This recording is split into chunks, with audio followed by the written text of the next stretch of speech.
Hi, my name is Matt Fisher, and I'm going to be going over Chapter 16, which is Organization Change and Change Management.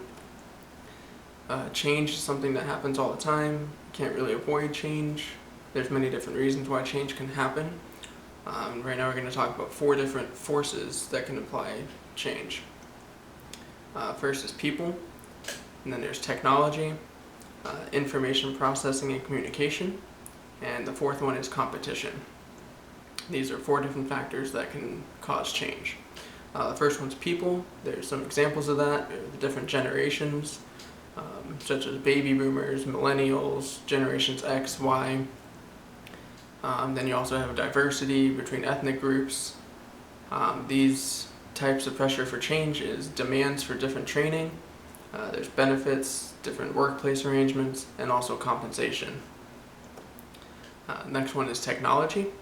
Some examples of that include the internet, some manufacturing in space, global design teams, cellular devices, any different technology that you can think of like that. This calls for more education, more training for workers, new products, and also moving the products faster. Third one is information processing and communication.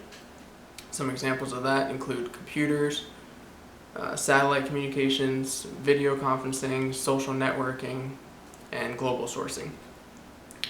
These cause for faster reaction times, immediate responses to questions, having new products, office arrangements, and telecommuting.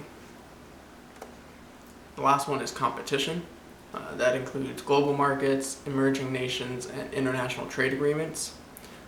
These cause for global competition, more competing products, lower costs, and higher quality. Next, we're going to talk about some processes for planned organization change. The textbook has 2 different models. There's the Lewin's process model and the continuous change model. First one's Lewin's process model. In this model, he says you would go from the old state to unfreezing, which is the awareness or the need for change. Then you have the actual change, which is moving from the old to the new state. Then you have the refreeze process, which is the assurance of that permanent change happening. And the last is the new state. The next one is continuous change process model. This one has 5 different steps to it. You have the change agent in the internal, with transition management on the outside. You have forces for change is the first step. Goes into recognizing and defining the problem, then problem-solving process, goes down to implementing the change, and lastly measuring, evaluating, and controlling the change. Next, you have organization development. What that is a system-wide application of behavioral science knowledge to the plan development and reinforcement of organizational strategies, structures, and processes for improving organizational effectiveness. Within that, you have 2 different factors to it, which is structural change is the first one. That includes a system-wide organization development involving a major restructuring of the organization and instituting programs such as quality of work life. Going off of that, you have quality of work life is the extent to which workers can satisfy important personal needs through their experiences in the organization. Next, you have task and technological change. This one here has 9 different steps, and the 3rd step has actually a couple different sub-steps to it. The first step is recognition of a need for change. Second step is selecting the task redesign as a potential intervention. The 3rd step is the diagnosis of the work system and context. And like I said, that one has a couple different sub-steps to it. It includes diagnosis of existing jobs, existing workforce, technology, organization design, leader behavior, and group and social processes.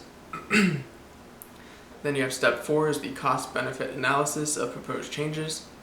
Step 5 is the go, no-go decision. Step 6 is the formulation of the strategy for redesign. Step 7 is the implementation of task changes. Step 8 is implementation of supplemental changes. And step 9 is the diagnosis of the work system and context. Next is group and individual change.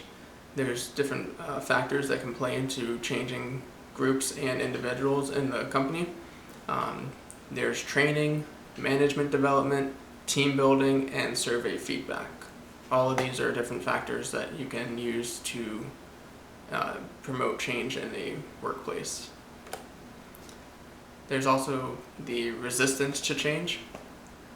There's two different types of resistance. You have the organizational sources that can cause resistance, and you have individual sources that can cause resistance.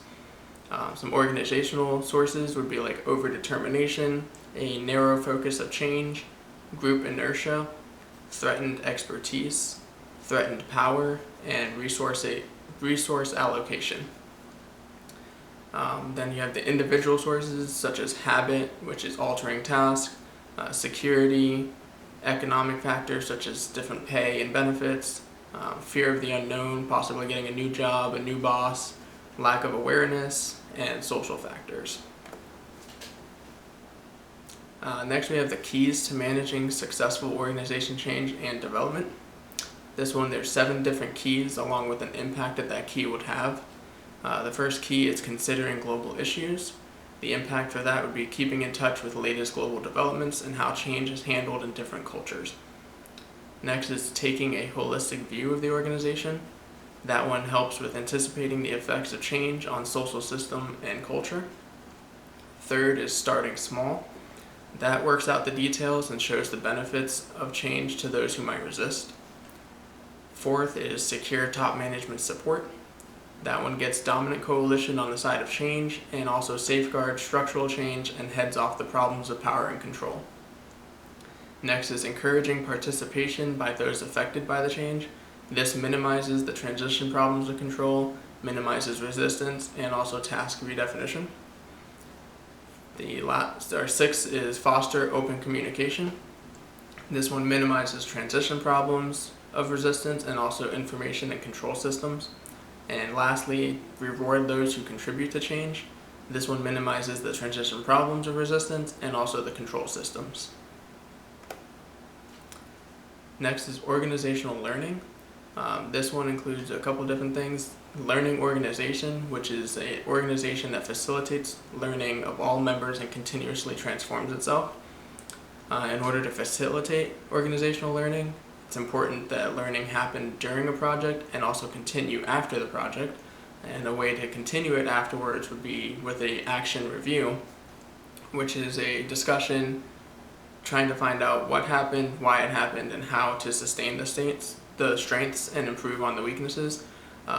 4 different questions that are key for an action review would be what was supposed to happen, why, or what actually happened, why were there differences, and what did we learn from them.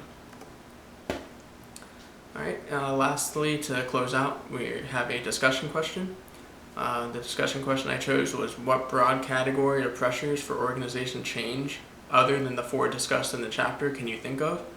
Just to kind of summarize, the 4 we went over was people, technology, information processing and communication, and also competition. So other than those 4, can you think of any other pressures that can cause change, and briefly describe it?